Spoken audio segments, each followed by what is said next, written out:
Amém. Convido os irmãos a abrirem as suas Bíblias no Salmo de número 1. Salmo 1. Primeiro Salmo da Bíblia. Salmo 1. Eu não vou pregar sobre todo o Salmo 1. Eu vou enfatizar muito mais os 3 primeiros versículos.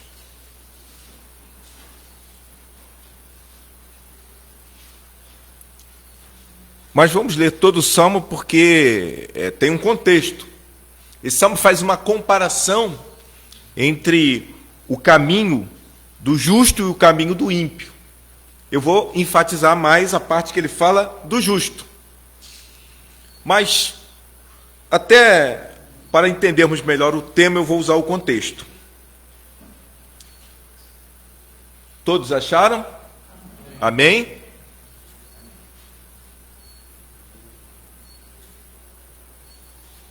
Quem não achou, não há problema, a gente pode esperar. Diz assim: bem-aventurado aquele que não anda no conselho dos ímpios, não se detém no caminho dos pecadores, nem se assenta na roda dos zombadores. Pelo contrário, seu prazer está na lei do Senhor, e na sua lei medita dia e noite. Ele será como a árvore plantada junto às correntes das águas, que dá seu fruto no tempo certo, e cujas folhas não murcha. A folhagem não murcha. Tudo quanto ele fizer, prosperará. Não é assim com os ímpios. Eles são como a palha que o vento dispersa. Por isso, os ímpios não prevalecerão no julgamento, nem os pecadores na assembleia dos justos. Porque o Senhor recompensa o caminho dos justos, mas o caminho dos ímpios traz destruição. Como você está vendo, o tema dessa meditação é o homem feliz. E uma palavra que a gente precisa também entender bastante nesse salmo, se você reparar bem, ele não tem essa palavra que eu vou dizer, mas ele trata de eternidade. Ele trata de eternidade. Vou mostrar isso para você. Olha lá no final, versículo 6. Porque o Senhor recompensa o caminho dos justos, mas o caminho do ímpio traz destruição. Ou seja, se o caminho do ímpio traz destruição, é um caminho que traz fim. Outros versículos que mostram que ele trata de eternidade, embora eu disse que não ia pregar, mas li tudo para a gente ver o contexto. Versículo 4. Não é assim com os ímpios. Eles são como a palha que o vento dispersa. Ou seja, eles não têm raízes, eles não têm fixação. Então, eles mudam, eles não têm possibilidade de eternidade. Olha só, por isso, versículo 5, os ímpios não prevalecerão. Ou seja, eles não vão resistir. É a ideia de que vem uma tempestade, né? E Jesus ele fala isso, né, sobre as 2 casas no final do Sermão do Monte. Aquele que ouve as minhas palavras, ele é comparado àquele que edifica a sua casa na rocha. Aquele que ouve e põe em prática. Aquele que não ouve é comparado àquele que constrói a casa na areia. E qual a diferença de uma e de outra? Basicamente, o material para construir a casa pode ter sido o mesmo. A diferença está na resistência. Prevalecerão. Vem a tempestade, problema vem sobre a vida do crente e do não crente. Né? Petrópolis, lá com a chuva que deu, crentes e não crentes sofreram. Agora, aquele que tem a sua vida edificada na rocha, ele vai enfrentar tempestades e vai prevalecer. Então o texto, o Salmo, ele lá no fundo ele tem a ideia de eternidade. E é partindo daí que a gente vai pensar um pouco nesse homem feliz. O homem feliz. Quem é o homem feliz? Essa expressão, o homem feliz, também é a ideia da primeira expressão do Salmo, bem-aventurado. Bem-aventurado, numa tradução livre, significa com a maior de todas as felicidades. a maior de todas as felicidades. Então, pensando nessa questão, nessas duas palavrinhas, né? A maior de todas as felicidades, e pensando em eternidade, é que nós vamos estar desenvolvendo algumas ideias sobre o homem feliz. Quem é o homem feliz? Né? Quais as características? Né? O que para sermos homens, mulheres felizes, nós precisamos saber? Que discernimentos nós precisamos ter? A gente vê que a sabedoria é algo que é muitas vezes mencionado na Bíblia. O próprio texto que eu citei do Sermão do Monte, quando Jesus está concluindo o Sermão do Monte, ele diz assim: aquele que ouve as minhas palavras e as põe em prática. Lá no fundo tem a palavra sabedoria nessa conclusão, né? Nas minhas palavras, a sabedoria. Aquele que ouve e põe em prática, ele vai ser comparado àquele que construiu a sua casa na rocha. Então a Bíblia, ela tem muito a expressão sabedoria. Há muitas pessoas que elas seguem uma fé em Cristo e elas buscam apenas uma fé, vamos dizer assim, carismática, uma fé em que sente o Deus, que sente o poder. Mas, meus irmãos, Deus também age e atua na nossa mente. Ele precisa que sejamos crentes de corpo, de sentimento, de emoções, mas Ele quer também que nós sirvamos a Deus com a nossa mente, com o nosso entendimento. Versículo 1. Bem-aventurado aquele que não anda no conselho dos ímpios, não se detém no caminho dos pecadores, nem se assenta na roda dos zombadores. Então, em primeiro lugar, uma palavra que vai chamar a nossa atenção. Chamou muito a minha atenção aqui. O texto diz: feliz, bem-aventurado, é aquele que não. Depois, é aquele que não. E depois, é aquele que não. 3 vezes não. Porque esse nem, ele está fazendo nossa atenção se voltar para os nãos anteriores. Poderia ser assim: feliz é o homem que não anda no conselho dos ímpios, não se detém no caminho dos pecadores e não se assenta na roda dos escarnecedores. Perfeito. É essa a ideia. Por isso, o homem feliz, em primeiro lugar, é aquele que sabe dizer não. Nós estamos vivendo um tempo na nossa história que nós precisamos de pessoas que saibam dizer não. Se nós repararmos bem, eu penso, eu creio nisso, eu creio que nós estamos vivendo já há muito tempo uma crise no cristianismo. E essa crise, ela está se intensificando na igreja. Há locais que não tinham perseguição aos cristãos e hoje a gente começa a ver perseguições se manifestando. E eu convido você a puxar pela sua mente alguns tempos atrás e você vai ver que, olha só, não vamos longe não, há 20 anos atrás, ser cristão era moda e era super legal.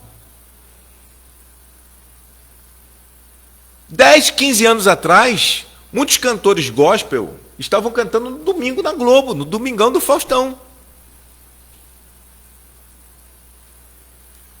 Cantores gospel, padres, né? Há mais tempo, padre Marcelo Rossi não saía do programa da Xuxa, né? E estava lá. Só que se nós repararmos bem, isso foi criando um ambiente que as pessoas começaram a achar que era legal ser cristão. Cristão estava fazendo sucesso. Cristão estava vendendo disco, estava vendendo CDs. Ser cristão estava na moda. Lojas vendendo camisas cristãs. Só que vocês reparem bem, os cristãos formados nesses últimos 20, 30 anos foram cristãos formados na moda, mas cristãos sem profundidade, sem raízes, sem base, sem conhecimento bíblico. O autor que eu citei no início, Michael Horton, ele escreveu um outro livro que eu acho bacana demais, que é Cristianismo sem Cristo. E é perfeita definição. É um cristianismo sem Cristo. E se nós observarmos mais ainda, atentamente, nesses programas e nos porta-vozes que eram cristãos, que estavam na mídia, eles eram cristãos, mas eles sempre apresentavam um cristianismo adocicado, um cristianismo que não era a realidade do cristianismo. Era o cristianismo legal. Somando-se isso ao nosso tempo. Como o não é difícil ser dito. É difícil os pais dizerem não para os filhos.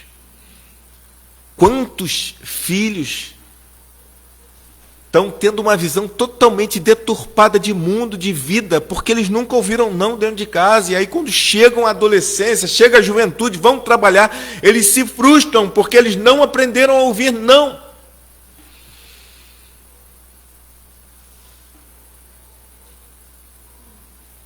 Como nós evitamos dizer não? Por isso, o homem feliz, esse salmo está chamando a nossa atenção, em primeiro lugar, que é aquele que sabe dizer não.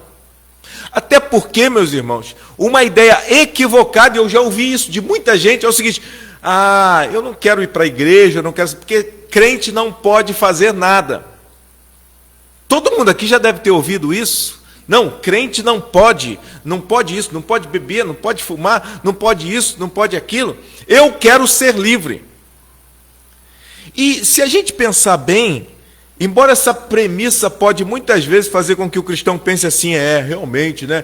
Cristão não pode isso, não pode aquilo. Na verdade, a liberdade verdadeira é o direito que você tem de dizer sim e de dizer não. E se há alguém que tem liberdade, é aquele que sabe e pode dizer não. Na verdade, confunde-se a ideia de liberdade com você ser obrigado a fazer tudo o que os outros querem.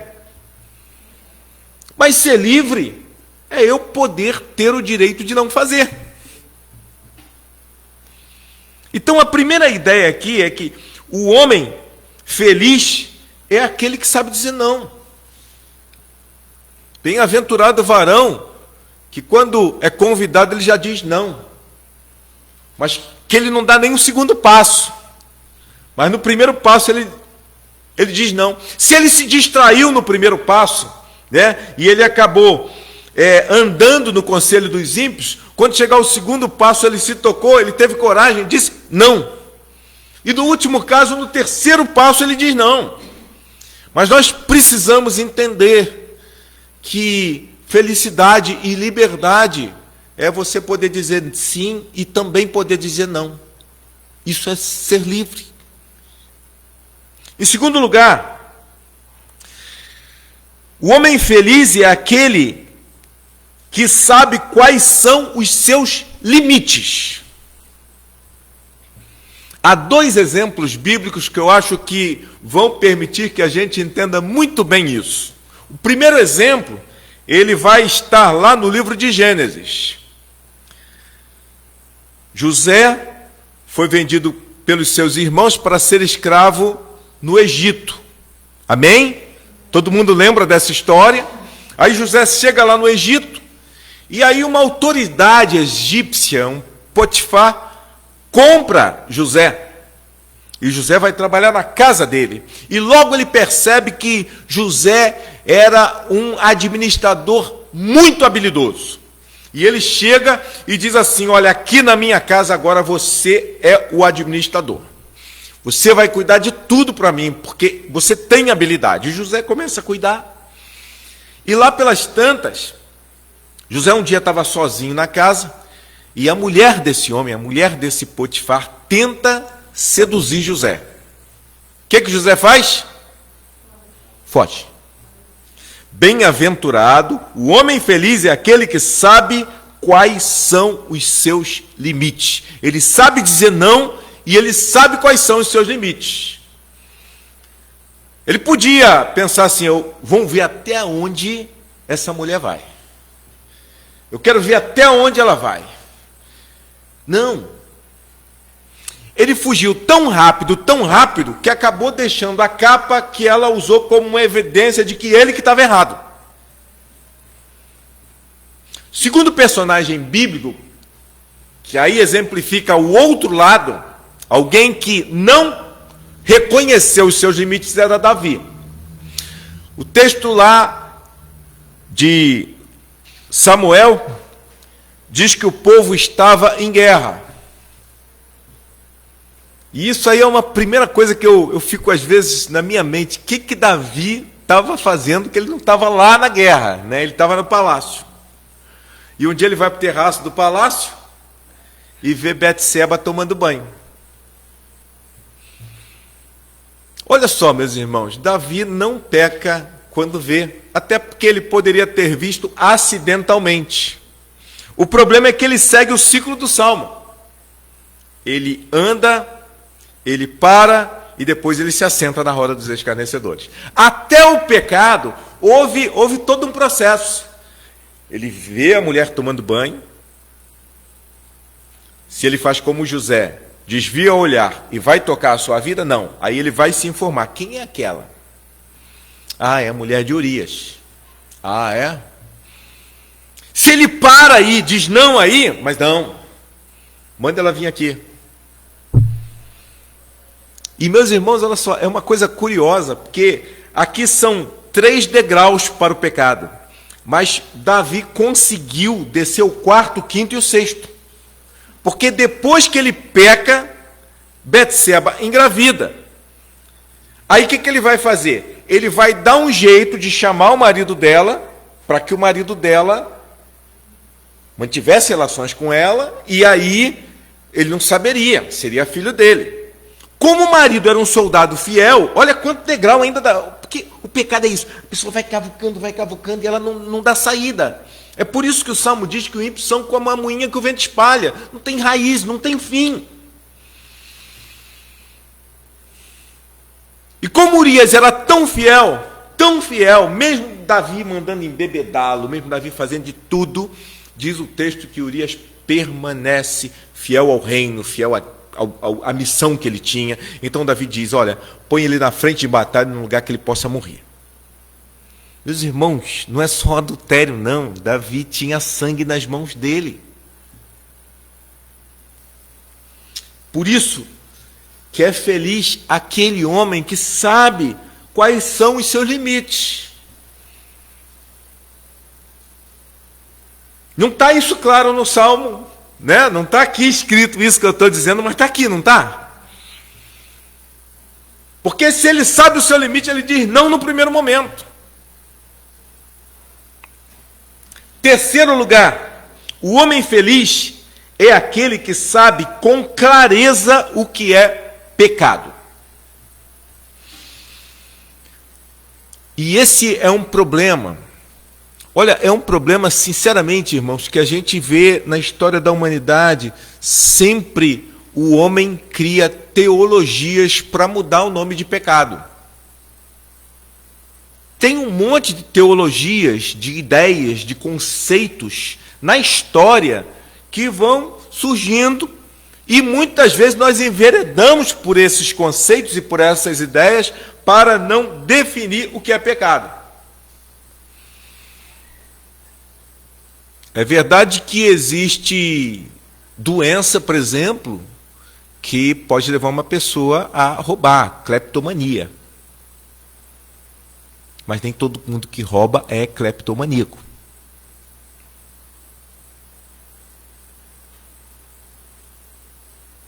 Eu li um autor, escreveu um livrinho, O Monge e o Executivo. Muito bonzinho o livro. E tem uma parte do livro que ele diz assim, Freud, com a ideia da psicanálise,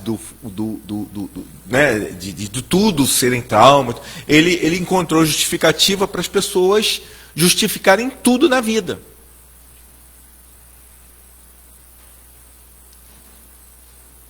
E se a gente pensar bem, nós na nossa vida, na nossa prática, muitas vezes, pecado, a gente modifica o nome. Diminuímos. Diminuímos. Não, isso não é bem um pecado, não, pecadinho. Outra coisa que nós fazemos para não ter clareza no pecado na nossa vida, normalmente, e como igreja nós falhamos nisso também, como igreja, como cristãos, é porque normalmente nós colocamos um peso em pecados que muitas vezes não é cometido por pessoas da igreja. A gente pensa muitas vezes no pecado, beber, se embriagar, mas a gente não pensa que é pecado da mesma forma, vaidade, orgulho. Há pecados que nós minimizamos, que damos um peso menor nele do que outro. Então, feliz é o homem que sabe com clareza o que é pecado. Se eu sei dizer não, se eu sei quais são os meus limites, e se eu sei com clareza o que é pecado, eu sou um bem-aventurado. É isso que o Salmo está dizendo. Bem-aventurado aquele que não anda segundo o conselho dos ímpios, não se detém no caminho dos pecadores, nem se assenta na roda dos zombadores. Ou seja, primeiro, ele sabe dizer não.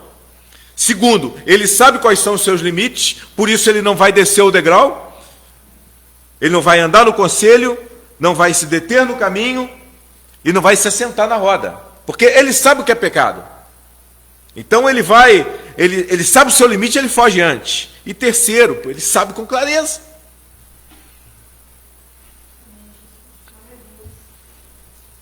O que capacita então? Bom, o Salmo primeiro, ele diz que o homem feliz é aquele que vai dizer esses nãos, né? É aquele que sabe dizer não, é aquele que sabe os seus limites, é aquele que sabe com clareza o que é pecado. Ok, até aqui.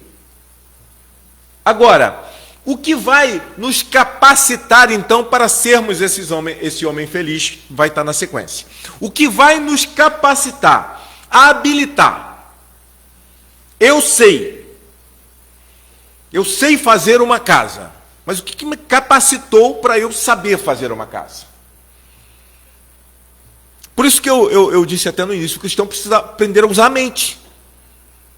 Porque é a mente, o estudo da palavra, o Espírito Santo de Deus falando aos nossos corações através de sua palavra, é que ele vai nos dar o entendimento para podermos ter essas habilidades de dizer não, de conhecer os nossos limites e saber o que é pecado. Porque se eu for ouvir o meu coração, eu vou muitas vezes sabotar e usar a palavra de Deus até para justificar o meu pecado. Quando Jesus é tentado por Satanás, quando a serpente é tentada por Satanás e todas as tentações que nós vemos descritas na Bíblia, nós vamos ver que o diabo usa habilmente a Bíblia para deturpar a vontade de Deus. A mulher estava lá no jardim do Éden, aí Satanás chega e diz para ela assim, olha, Deus não disse para não tocar em nenhum fruto? Ele não parte por nada. A gente às vezes pensa assim, o diabo tenta. Não, ele tenta pegando o nosso ponto fraco e ele tenta usando a palavra. A tentação de Cristo, ele tenta usando a palavra. Deus não disse que se você pular daí, Deus vai mandar os anjos para te segurar, então pula daí. Então nós precisamos, meus irmãos, estar preparados, ter o nosso entendimento, porque na palavra de Deus estão os recursos para nós vivenciarmos essa verdadeira felicidade. Então está aqui no Salmo.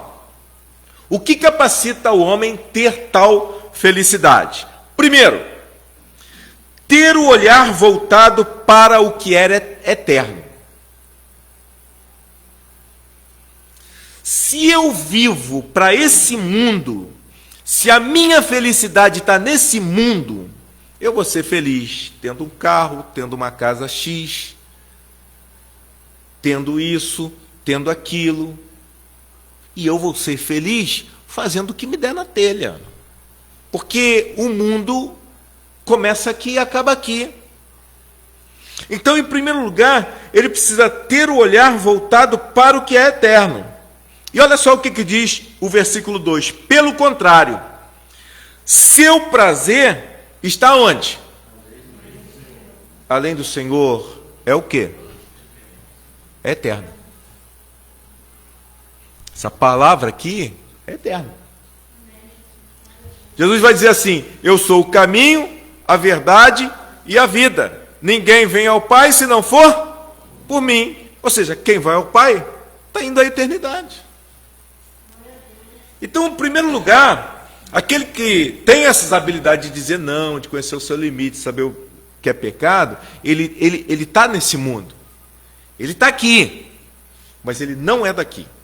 Ele tem os seus olhos voltados para a eternidade.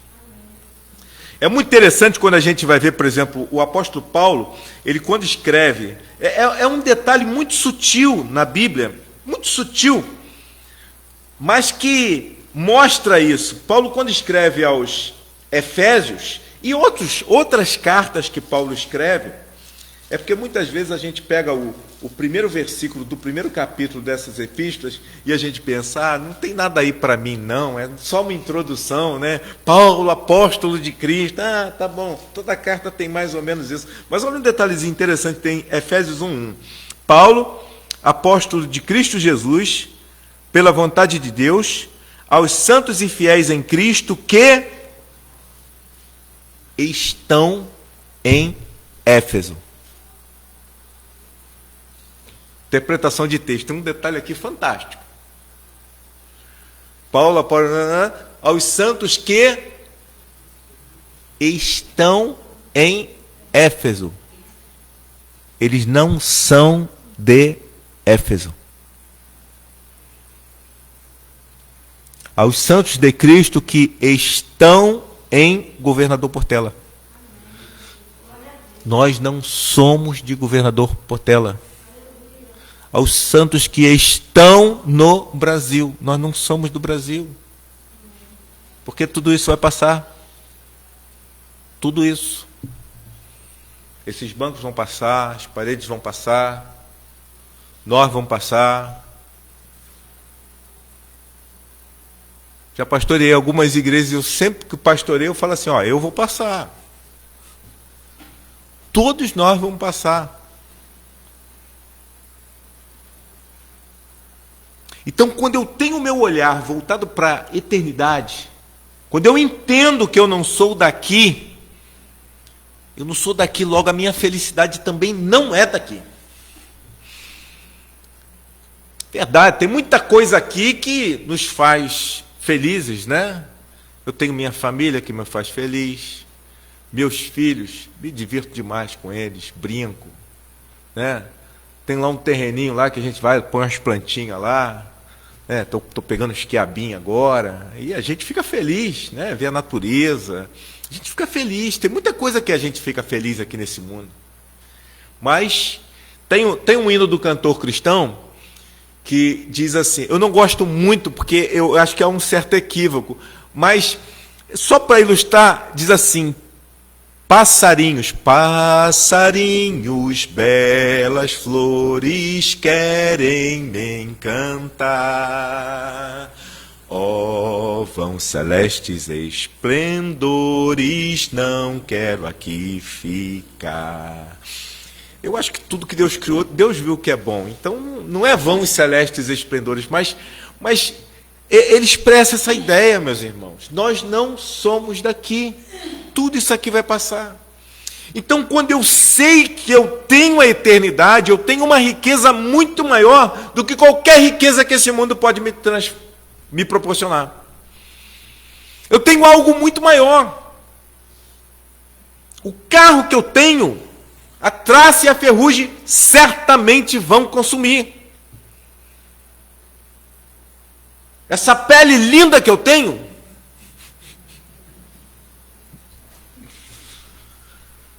vai ser consumida. É por isso que Salomão, no livro de Eclesiastes, ele aconselha os jovens, e Salomão aprendeu isso na velhice, ele diz assim, lembra-te do teu Criador nos dias da tua mocidade, antes que venham os maus dias. E é interessante esse texto, porque esse texto vai falar da torre, que se refere à perna, não for mais forte, sustentando o corpo. Ele vai falar do nosso corpo, da nossa fragilidade, da idade que vai chegar. Então lembra, porque é a eternidade que importa. Então, em primeiro lugar, volte-se para a palavra de Deus. Volte-se para o Senhor. Agarre-se ao que é eterno. É isso, é aí que está a verdadeira felicidade. Todas as outras felicidades que a gente possa experimentar nesse mundo são passageiras e são como a palha que o vento espalha. Segundo lugar, ele precisa ter o seu prazer nas coisas eternas. E o salmista fala isso aqui. Pelo contrário, seu prazer está na lei do Senhor. Ele se deleita disso. O seu prazer não está nas coisas daqui. E o próprio Salomão vai dizer que há tempo para todas as coisas. Há tempo para jogar futebol, há tempo para rir, há tempo para brincar, há tempo para comer churrasco, há tempo para se divertir, sim. Mas o maior de todos os prazeres está na lei do Senhor.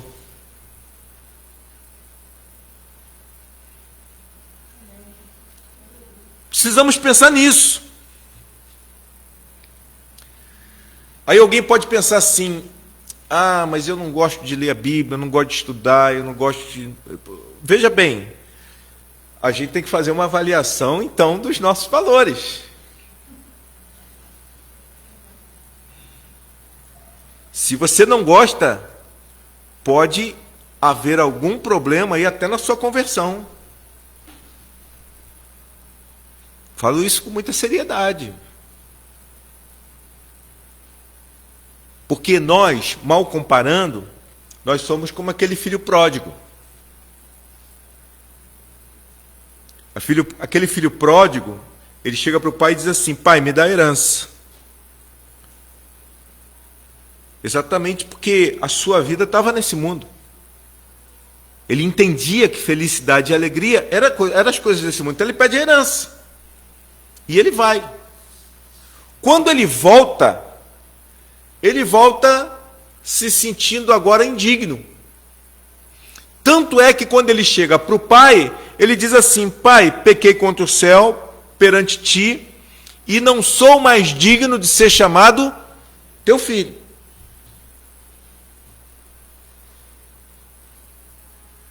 Então ele não volta para a casa do pai como filho. Ele pede misericórdia ao pai para que ele voltasse como empregado. Só que o pai restitui a dignidade dele. Põe um anel no dedo, põe sandália nos pés. Esse meu filho estava morto e reviveu, tinha se perdido e foi achado. Veja bem, eu estou falando disso, sobre mim e sobre você. O prazer está nas coisas do Pai, porque o Filho agora quando volta, e eu e você, quando nos voltamos de verdade para Deus, a nossa riqueza não está mais nas coisas do Pai, mas está no abraço do Pai. É o Pai que restitui a nossa dignidade. Nós não somos dignos porque temos dinheiro. Nós não somos dignos porque temos herança. Nós não somos dignos porque Deus criou um mundo maravilhoso, viu que era bom e disse: olha, governe esse mundo. Nós não somos dignos por desfrutar da criação de Deus. Mas nós somos dignos porque o Pai nos torna dignos. E isso leva a gente a querer beber do Pai, comer do Pai, se alimentar do Pai e viver do Pai. Terceiro lugar, o que capacita ao homem ter tal felicidade é ter a eternidade como prioridade da vida. E olha só o que diz o Salmo. Pelo contrário, seu prazer está na lei do Senhor, e na sua lei ele medita de dia e de noite.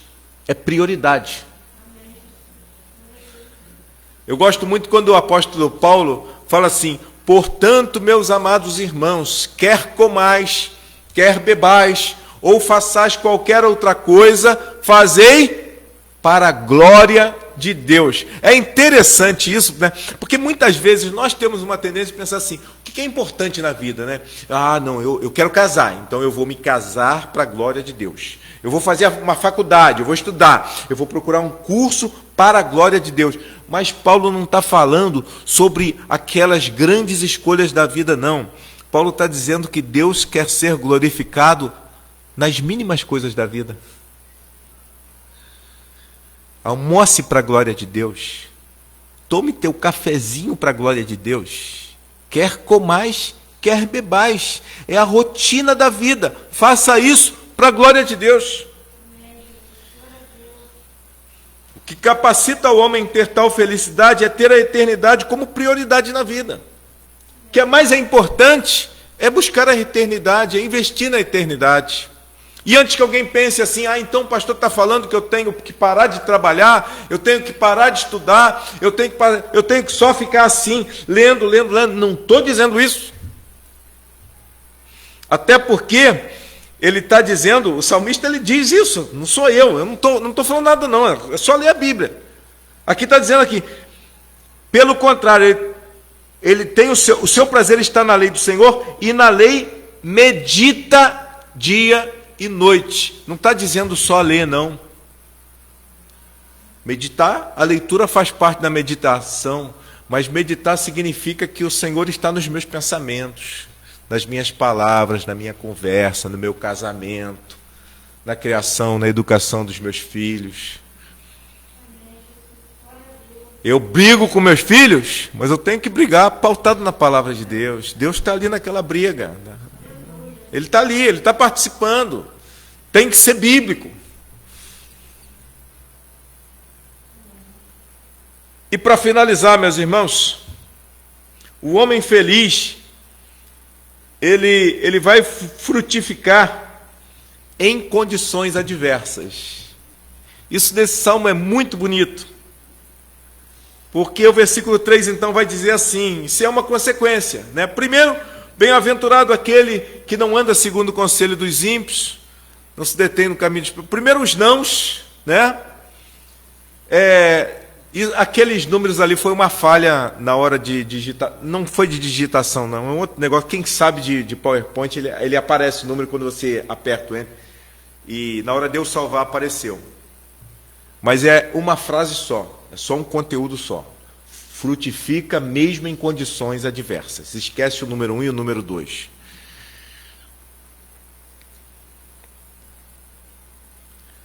Versículo 3. Ele será como a árvore plantada junto à corrente de águas, que dá seu fruto no tempo certo, e cuja a folhagem não murcha, tudo que ele fizer prosperará. Vamos prestar atenção aqui nesse versículo e vamos analisar. Ele vai ser... Tem uma palavra aqui que muda muito o sentido disso aqui. E a palavrinha que está aqui é como. Você tira como, ficaria assim. Ele será a árvore plantada junto à corrente de água, que dá seu fruto no tempo certo, e cuja folhagem não murcha, tudo que ele fizer prosperará. Agora, como tem o como, é a ideia de que ele, mesmo numa situação adversa, mesmo em lutas, mesmo num deserto, ele vai ser como uma árvore plantada junto à corrente de água. Sabe por que isso? Porque o alimento, Jesus diz isso, falando não de árvore, mas falando de videira, né? Eu sou a videira verdadeira e o meu pai é o lavrador, o agricultor. Toda vara que está em mim, ele limpa para que dê mais. De onde nós tiramos o sustento para produzir frutos? É do Senhor. É da videira. É por isso que, mesmo no momento de intercessão, eu falei, você pode estar vivendo um problema, estar vivendo uma dificuldade, estar vivendo uma dor, mesmo vivendo situações adversas, terríveis, o crente permanece de pé, porque quem faz com que ele fique de pé é a videira. Bem-aventurado o varão que não anda segundo o conselho dos ímpios, não se detém no caminho dos pecadores, não se senta na roda dos escarnecedores. Pelo contrário, seu prazer está na lei do Senhor. Olha lá, aonde estão as suas raízes firmadas? Na lei do Senhor, na sua lei medita de dia e de noite. Por isso, mesmo num deserto, você frutifica, meu irmão. Porque a origem do sustento nosso é o Senhor. Então, mesmo andando no deserto, e é por isso que nós precisamos meditar na lei do Senhor. Pelo contrário, o seu prazer está na lei do Senhor, na sua lei medita de dia e de noite. É porque dali, do Senhor, da sua lei, da sua palavra, nós tiramos o sustento para caminhar nos desertos, para caminhar nos vales. É por isso que no Salmo 23, Davi diz: ainda que eu andasse pelo vale da sombra da morte, não temerei mal algum. Por quê? Porque o meu sustento é o Senhor. O meu sustento é o Senhor. Querido irmão, querida irmã, vou parar por aqui. Seja feliz. Felicidade está na palavra do Senhor. Não há outra felicidade. Você pode ter o mundo todo e você não vai ser feliz. Mas se você tiver o Senhor, você pode não ter nada.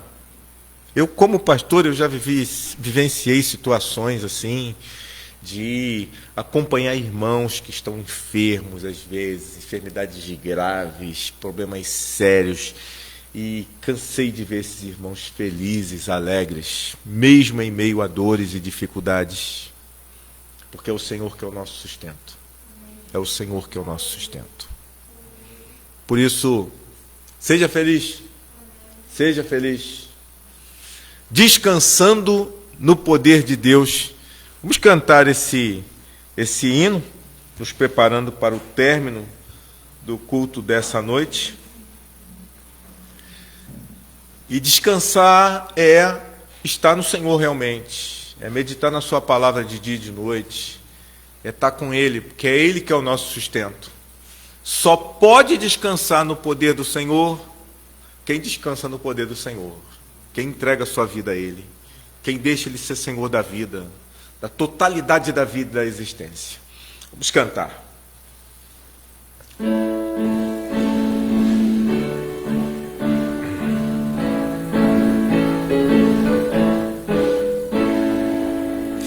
Que consolação tem meu coração, descansando no poder de Deus.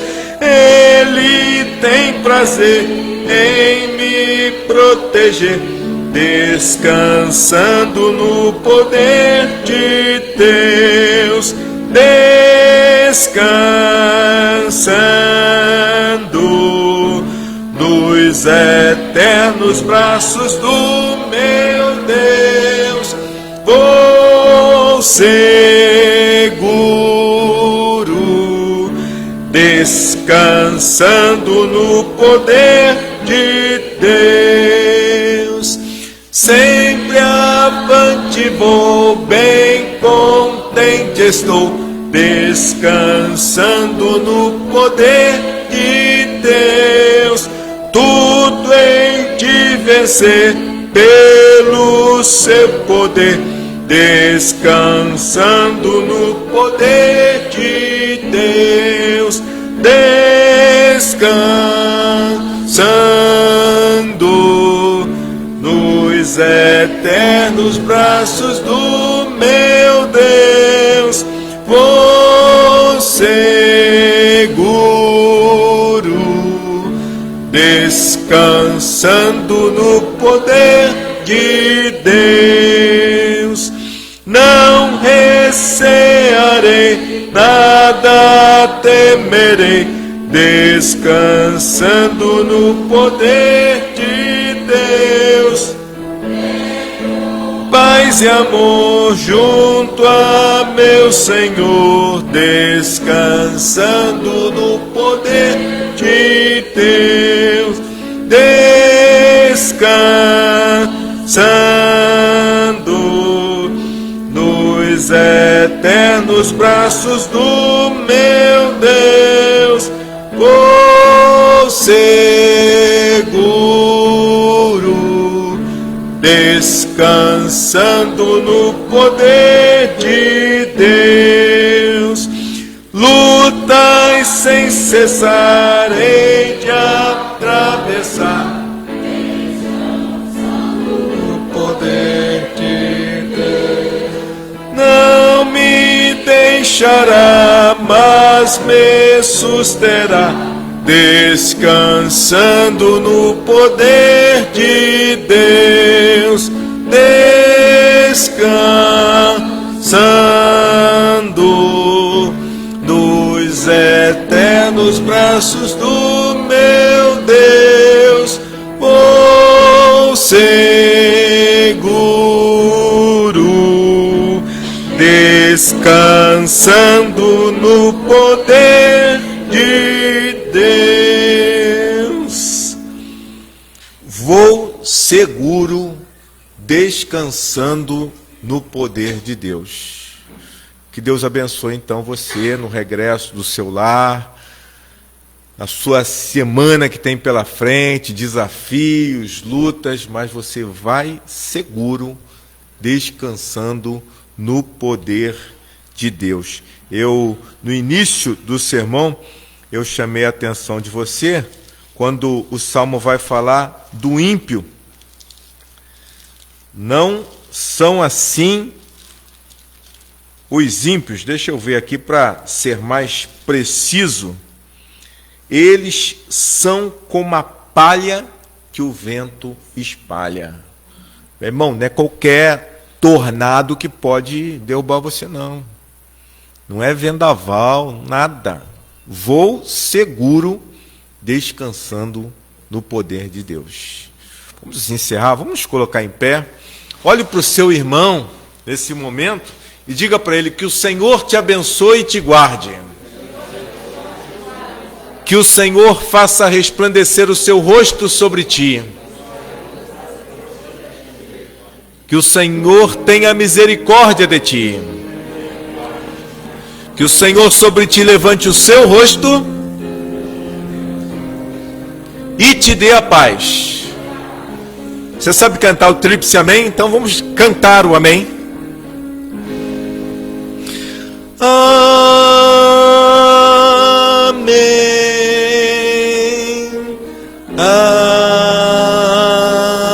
Amém.